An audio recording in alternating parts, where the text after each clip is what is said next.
अतर काज़मी साहब, ब्रेक पे जाने से पहले जो मैंने बात की कि इवन पॉलिटिशियंस में अभी ये बात हो रही है और ऑब्वियसली चहमगोइयाँ भी हो रही हैं कि क्या ये जो निगरान हुकूमत काम कर रही है, क्या ये चीज़ें किसी और तरफ लेकर जा रहे हैं? क्या अगर ये डिलीवरी कर लेते हैं तो वो बहुत देर से जो हम बात सुनते थे, जी टेक्नोक्रेट्स की हुकूमत आएगी, कुछ देर के लिए चलेगी, मुल्क सीधा करेगी, वो डिफ़िकल्ट फैसले लेगी जो नहीं किए जाते, जो कन्वेंशनल पॉलिटिकल पार्टीज़ नहीं कर सकती।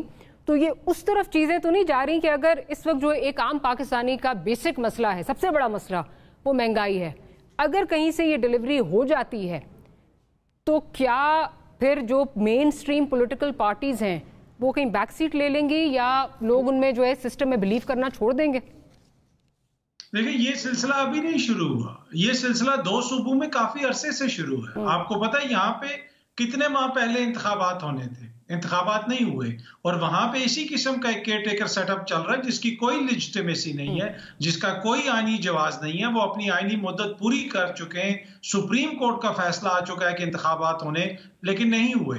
पर बदकिस्मती से अभी जो दोस्त मुतालबा कर रहे हैं इलेक्शंस का, उन 2 सूबों के अंदर इलेक्शन उन दोस्तों की वजह से नहीं हुए, उन्होंने रोक के रखा, सुप्रीम कोर्ट के फैसले के आगे वो खड़े हो गए।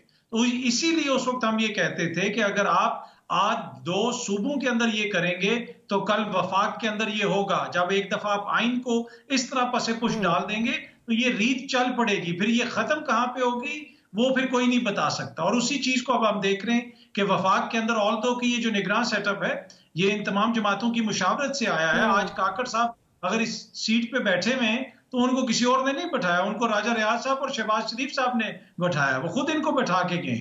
और बाकी भी जो काबीना उनकी है उसमें भी ज्यादातर ऐसे लोग हैं जो यकीनन पीडीएम और इनकी जमातों के हवाले से हमदर्दी रखते हैं। लेकिन वही बात है कि जब आप आइन और कानून को पसे पुश डालेंगे तो फिर वो एक रीत चल पड़ती है। और अब हम देख रहे हैं कि कुछ जमातें मुतालबा भी कर रही हैं कि 90 रोज के अंदर इंतखाबात होने चाहिए। आज बिलावल भुट्टो साहब ने भी ये कहा, ऑल दो कि नून लीग उस तरह खुल के मुतालबा नहीं कर रही, लेकिन यही हालात रहे तो यकीन कीजिए कि नून लीग भी ये मुतालबा कर रही होगी कुछ अरसे के दौरान कि जी 90 रोज में होने चाहिए। हम आज भी यही समझते हैं कि इंतखाबात 90 रोज में होने चाहिए।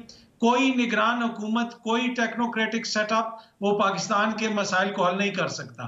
ये जो टेक्नोक्रेट्स हैं ये सारे इधर ही हैं। ये अगर जो यहाँ पे मुंतखब हुकूमत आती है तो ये उसके साथ भी काम कर सकते हैं। तो ये कहना कि जी टेक्नोक्रेट्स पाकिस्तान के मसाइल को हल करेंगे, ये 75 साल से मुख्तलिफ तजर्बात ऐसे होते रहे, मुझे नहीं लगता कि उनके पास कोई हल है।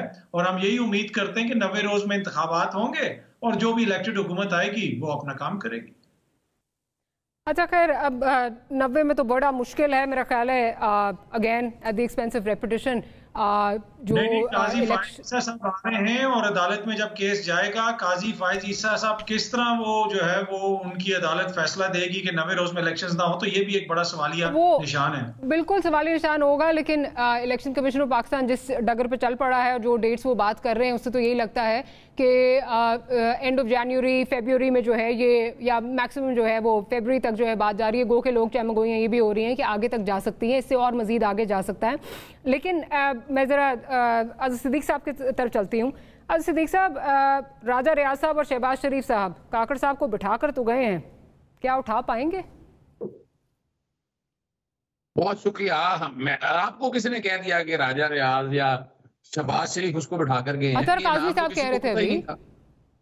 अच्छा चले, वो तो इसलिए बता रहे थे कि आईनी तौर के ऊपर ना, कि आईनी तौर पर वज़ीर आज़म यही मुंतखब, हर एक को पता है कि ये नाम कहाँ से आया था, किस तरह ये चूज किया गया, कौन लेके आया। वो तो खुद कहते हैं कि 30 साल से मैं वो पाँव रगड़ रहा हूँ वहां पर। शहबाज शरीफ ने कहा फिर आईनी तौर पर समझाइएगा, इस वक्त मुल्क में, इस वक्त मैं कह रहा हूँ मुल्क में आईनी बहरान पैदा हो चुका है।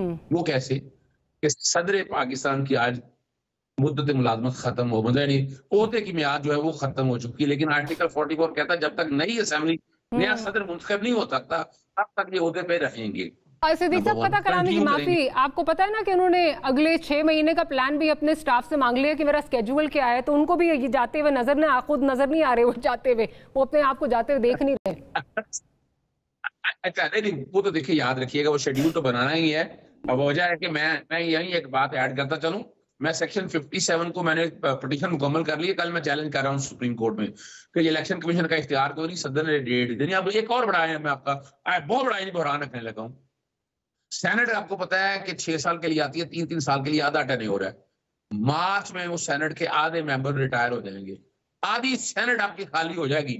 इतना बड़ा कॉन्स्टिट्यूशन पर बहरान है। और अगली बात मैं बताऊं, कौमी हुकूमत की पिछली हुकूमत क्या थी, कौमी हुकूमत का तजर्बा इतना बुरी तरह नाकाम हुआ है कि तारीख में लिखा जाएगा, तारीख में लिखा जाएगा कि इतनी घटिया हुकूमत, यानी इतनी नालायक हुकूमत कोई कौमी हुकूमत थी ना, और आप लड़ रहे हैं आपस में, आपको देख लीजिएगा। और उसके बाद अगले टेक्नोक्रेट की बात करते हैं, और भाई उसी के अंदर तो टेक्नोक्रेट भी थे, जो लोग थे वो जो ओहदे पे, यानी वो वजीर मशीर जो कई थे वो टेक्नोक्रेट थे। उसके अंदर कई ऐसे लोग थे जो मुंतखब नुमाइंदे नहीं थे, हमने देखा रिकॉर्ड के ऊपर। तो टेक्नोक्रेट का तजर्बा भी नाकाम हो चुका है। अब आइन की बात करनी है, आइन की बालादस्ती के हवाले से बात, अगर आप चाहते हैं कि इस मुल्क में आइन आगे चले तो आपको आइन को फौकियत देनी है। अब बड़ी मजेदार बात बताऊं, इनमें से कई ऐसे हैं, कई हमारे दोस्त अहबाब ऐसे हैं, ऐसी बात मैं तारीखी तौर पर बताने लगूं। अभी बात कर रहे थे कि जनाब हमजा शरीफ के साथ, कोई हमजा शरीफ का आपको याद है? हमजा शरीफ को हलफ नहीं लेने दे रहे थे, और वो अपनी जगह ठीक थे, गवर्नर भी ठीक था, सदर भी ठीक था, और ultimately supreme court Lahore high court के जस्टिस जवाद हसन ने कहा कि स्पीकर नेशनल असेंबली हलफ लेगा। आइन में कहा लिखा है?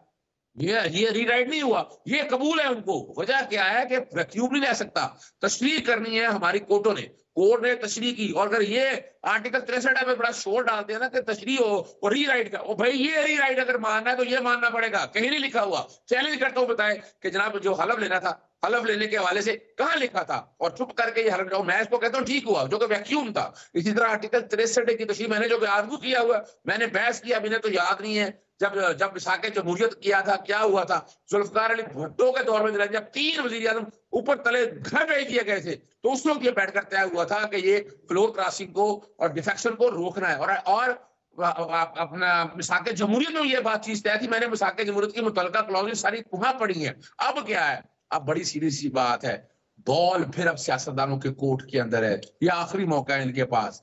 ये वरना देखे ना, इनमें से कोई बोला है कि वो अमेरिकी सफीर आकर मिला है पहले चीफ इलेक्शन कमीशनर से, वो अमेरिकी सफीर फिर आके मिला जनाब आईजी पंजाब से, थानों तक चला गया, फिर वो मिलता फिर रहा है निगरान हुकूमत पे। किस कैपेसिटी में मिल रहा है वो क्यों मिल रहा है? इनको नजर नहीं आ रहा कि ये क्या कुछ हो रहा है इस मुल्क के अंदर, खिलवाड़ किया हो रहा है। आम आदमी की जिंदगी इतनी अजीरन कर दी है, कभी सोचे तो सही कि यानी पाउंड जो है या डॉलर 300 से ऊपर चला गया, वो क्या गरीब आदमी का क्या कसूर है? उसकी तनख्वाह तो वही रहनी है। अगर कंपैरेटिवली डॉलर के मुताबिक देखें तो वो तो सड़कों पे आ गया, खुदकुशियां करते हैं। कौन कसूर है? ये आज कौन कसूर है? इस पे बड़ा इंटरेस्टिंग तबसरा जो है, बल्कि आज जो प्रेस कॉन्फ्रेंस की बिलावल भुट्टो जरदारी साहब ने, उसमें उनका बड़ा एक इंटरेस्टिंग जो है स्टेटमेंट है। जिम्मेदारी के हवाले से बात करें, जरूर सुनवा दें प्रोड्यूसर साहब क्या कह रहे हैं बिलावल भुट्टो जरदारी साहब। इस वक्त जो इस मुल्क का सबसे बड़ा इशू है वो महंगाई है, वो बेरोजगारी है और वो गुर्बत है। हमारा मुकाबला इस गुर्बत से है, इस बेरोजगारी से है, इस महंगाई से है। अच्छा, मैं ज़रा अली गौहर साहब की तरफ चलती हूँ। अली गौहर साहब, अभी आपकी हुकूमत को जो ये एलाइड गवर्नमेंट थी इसको गए हुए 1 महीना नहीं हुआ, और अब आपने एक दूसरे पे जो है वो मलबा गिराना शुरू कर दिया है। चीनी का अगर मलबा हो तो वो आसिफ अली जरदारी, नवीद कमर साहब पे गिरता है। फिर उस तरह इलेक्शन के लिए वो आपको जो है वो इस वक्त ताने दे रहे हैं कि जी आप लोगों की वजह से जो है वो डिले हुआ। लेकिन ये जो बात हो रही है कि जी हमारा मुकाबला जो है वो महंगाई से है, बेरोजगारी से है, आप लोगों ने क्या किया? जितना टाइम आप लोगों के पास हुकूमत थी उसको फाइट करने के लिए आपने क्या किया, और वोटर के पास क्या लेके जाएंगे इस वक्त आप? देखिए, बात यह है कि अभी एक बात आपके हर सेगमेंट में हुई है कि आप आईनी बहरान और इलेक्शन आगे जा रहे हैं। इनको ज़रा आईना देखना चाहिए और आईना देख के बात करनी चाहिए।